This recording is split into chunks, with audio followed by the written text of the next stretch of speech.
Dieu copain, ça joue ou quoi? J'espère que mon micro va pas me faire de coups de pute.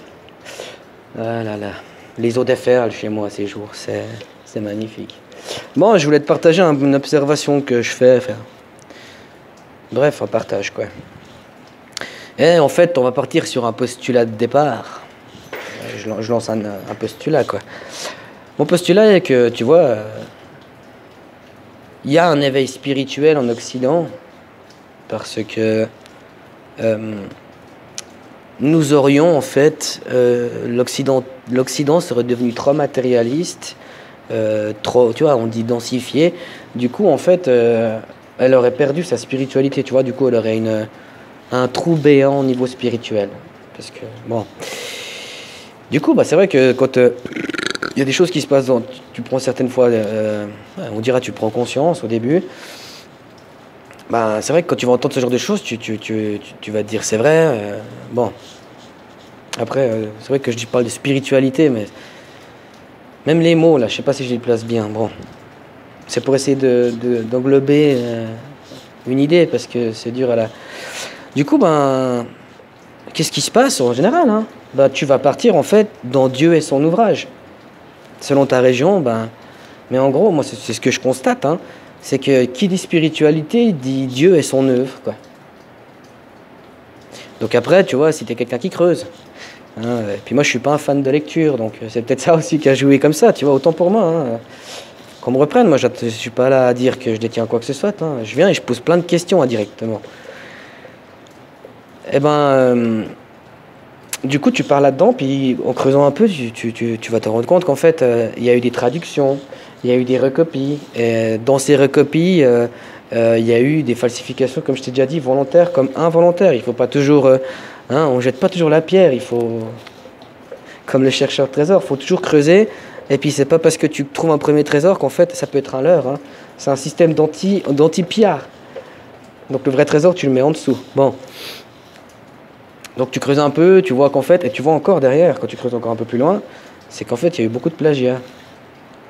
Donc, moi je pars dans cette idée-là que, dans ma perception, je la mets pas en fait à contribution pour mes réflexions. Mais ce que j'observe, qu'on me reprenne, hein, c'est que les gens qui en prennent conscience de ça, leur enracinement dit spirituel, donc leur quête après, elle reste en fait sur les bases de Dieu et son œuvre. Sauf que bah, quand tu vois qu'il y a eu... Du coup, bah, en général, tu vas chercher de la spiritualité ailleurs. Tu vois, parce que on dit que vu que nous, on est en carence spirituelle, donc chez nous, bah voilà, alors partout ailleurs, il serait spirituel. Écoute, hein, c'est une observation. Hein. Bon. Mais quand je dis qu'en fait les gens restent en fait après avec un enracinement dit spirituel basé sur Dieu et son œuvre, c'est que tout le monde aujourd'hui, quand on parle de spiritualité, on parle de Dieu et sa création, du péché originel, c'est tout. Il y a aussi l'ésotérisme qui tombe beaucoup là-dessus, des prophètes et des prophéties, du Fils de Dieu, et en fait tous ces phénomènes-là. D'ailleurs, même, tu vois, les gens, tu vas dire, je discrédite, enfin, je sais pas que je la discrédite, c'est que je ne la mets pas, en fait, comme argumentaire dans mes réflexions. Enfin, je ne l'utilise pas comme un des piliers de ma réflexion par rapport à ce que j'essaie de comprendre. Bon.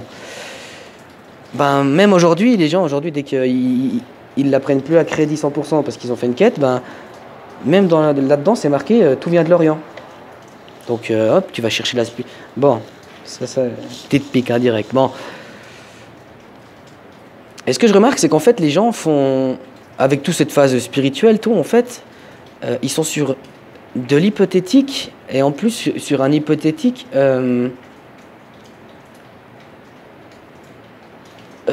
conditionné.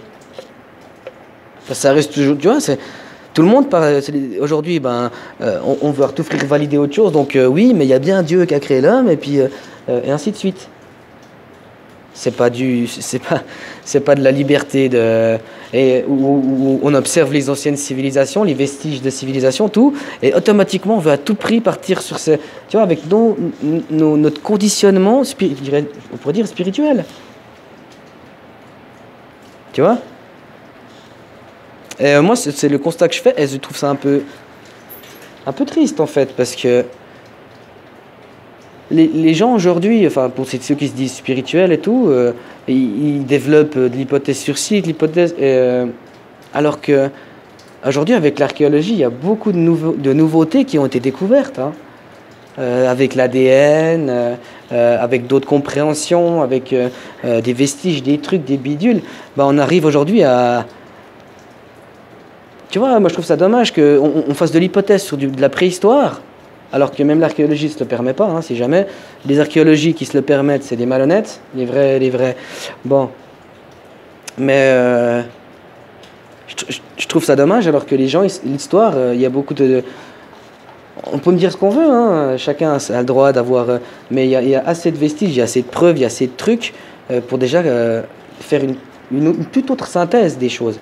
Et ce sont des choses déjà beaucoup plus proches de la vérité que tu vois, ces choses-là. Tu vois, après, qu'est-ce que la spiritualité, on pourrait dire? C'est le temps qui défile. Bref, je m'arrête là par rapport à ce sujet-là. Je voulais juste clarifier ma dernière vidéo. Je vais être plus clair et je vais donner de l'exemple.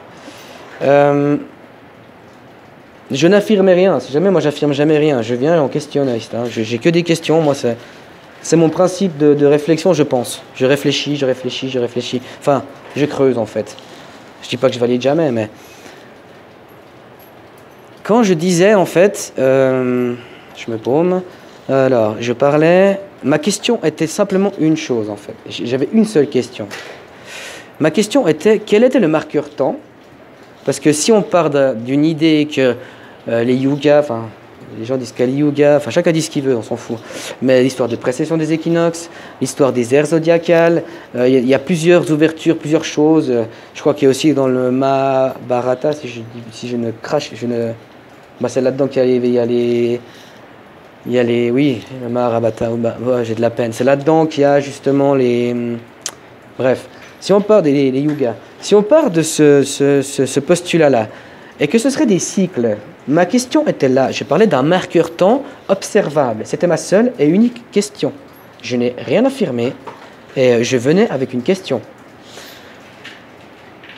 Quand je pars dans cette idée de question, c'est pour te dire, si c'est des cycles, les cycles, on a en référence ici sur Terre, le cycle, par exemple, les saisons. Qu'est-ce que, chez nous, c'est clair et net. Qu'est-ce qui définit que le printemps? En gros, aujourd'hui, j'enlève les calendriers, j'enlève tout. Et mon seul point de repère est mon observation. Après, je peux mesurer le temps, hein. J'ai quand même des clés, hein. Mais c'est à moi de redéfinir les choses. Par exemple, le printemps, chez nous, qu'est-ce qui se passe? La température remonte. Les journées deviennent plus longues. Enfin, ça, c'est encore autre chose. Mais la température remonte. Les arbres débourrent. La nature redevient verte. Pas mal de plantes, soit lancent leur floraison, soit ainsi de suite, quoi. Tu vois ici. Ouais, il traîne le machin, là. Donc, dans ce postulat-là, on peut définir que le printemps se montre parce qu'on peut visualiser via la nature. Les animaux qui sortent de l'hibernation. Après arrivent les périodes des amours. Après... On peut l'observer, si on connaît l'environnement dans lequel on est, on peut observer des points marquants qui disent « Ah, il y a la transition qui se fait ». Quels sont les marqueurs observables pour définir, par exemple, les précessions d'équinoxe, pour définir le principe des signes du zodiaque, les yugas? Quels sont les marqueurs observables vu que c'est des cycles? C'était ma seule et unique question. Voilà. Alors, je m'arrête là. Je crois que j'en ai assez dit et puis... Mon chien en a marre d'attendre. Allez, salut.